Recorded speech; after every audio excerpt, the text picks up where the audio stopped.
Training में आते हैं सीए, इनकम टैक्स एक्ट सिखाते हैं, और इस आदमी के दिमाग का धुआं हो जाता है इनकम टैक्स एक्ट समझ के। उनके जो जूनियर्स होते हैं असिस्टेंट, वो आते हैं एसएससी से, ठीक है, एसएससी जानते हैं ना, और एसएससी में क्या पूछते हैं, गणित आनी चाहिए, रीजनिंग आनी चाहिए, इंग्लिश आनी चाहिए। और वो गणित, रीजनिंग, इंग्लिश में इतने इतने हाई लेवल के लोग होते हैं, जबरदस्त उनकी पकड़ होती है इन चीजों में। रीजनिंग, उनसे आप रीजनिंग चलते पूछिए, सभी जैसे कुत्ते बोलेंगे हाँ हाँ चलो आगे बढ़ो, सारे कुत्ते गिलास हैं, ऐसे जवाब देंगे तो बढ़िया। और वो बनते हैं रेवेन्यू में असिस्टेंट।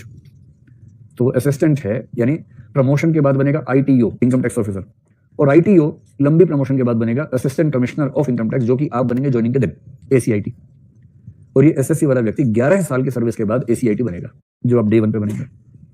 असली बताओ सुनो, कई ऐसे असिस्टेंट कमिश्नर इनकम टैक्स होते हैं, आईआरएस बन गए, अकाउंटिंग आज तक सीखी नहीं है क्योंकि स्कूल में नहीं पढ़े, अकाउंट्स आर्ट्स पढ़े हुए थे, मैथ्स आता नहीं है, सी सेट में रीजनिंग और कॉम्प्रिहेंशन से काम चल गया था, क्वालिफाई कर लिया था, इंग्लिश आती नहीं है, हिंदी माध्यम से है। एक ये बहुत रेयर कॉम्बिनेशन है, ऐसा कॉम्बिनेशन बहुत सारे लोगों में होता है, बहुत लोगों में है। और इंटरव्यू ठीक से हुआ, सीधे आईआरएस में लैंड किया, ट्रेनिंग हुई आईआरएस की। ट्रेनिंग में आते हैं सीए, इनकम टैक्स एक्ट सिखाते हैं, और इस आदमी के दिमाग का धुआं हो जाता है इनकम टैक्स एक्ट समझ के। इनकम टैक्स कैलकुलेशन सिखा रहे हैं, कॉर्पोरेट टैक्स कैलकुलेशन सिखा रहे हैं, उसको लग रहा है कि अरे यार औरंगजेब कहाँ चला गया। हमें तो उसमें मजा आता था, ये क्या क्या सिखा रहे हैं हमें और ये क्यों सिखा रहे हैं। उसके बाद फाइनल हो गया, ट्रेनिंग पूरी। ट्रेनिंग में पास करना ट्रेनिंग एकेडमी की नैतिक जिम्मेदारी होती है, वरना यूपीएससी पे सवाल उठ जाता है। फिर वो फील्ड में जाते हैं। अब एक जिला या एक छोटा जिला उसके हाथ में असिस्टेंट कमिश्नर इनकम टैक्स, उसके पास 3 असिस्टेंट हैं, एक आईटीओ है। दावे से कह रहा हूं कि 90% केसेस में असिस्टेंट को लगता है कि ये आदमी बना कैसे आईआरएस। 90% केसेस में ऐसी स्थिति होती है। मतलब आईआरएस ऐसे भी आईआईटी वाला था और आईएएस एग्जाम दिया, आईआरएस हो गया। जब वो बन गया तो ऐसे थे, प्रभु आप आए आईआरएस बन गए, तो प्रभु वाले मूड में रहते हैं। कोई ह्यूमैनिटीज वाला, हिंदी माध्यम वाला पहुंच जाए वहां, जिसको मैथ के नाम से भूत आता हो जिसको। फिर देखिए असिस्टेंट्स को, धीरे धीरे क्या होता है, काम सारे असिस्टेंट करते हैं।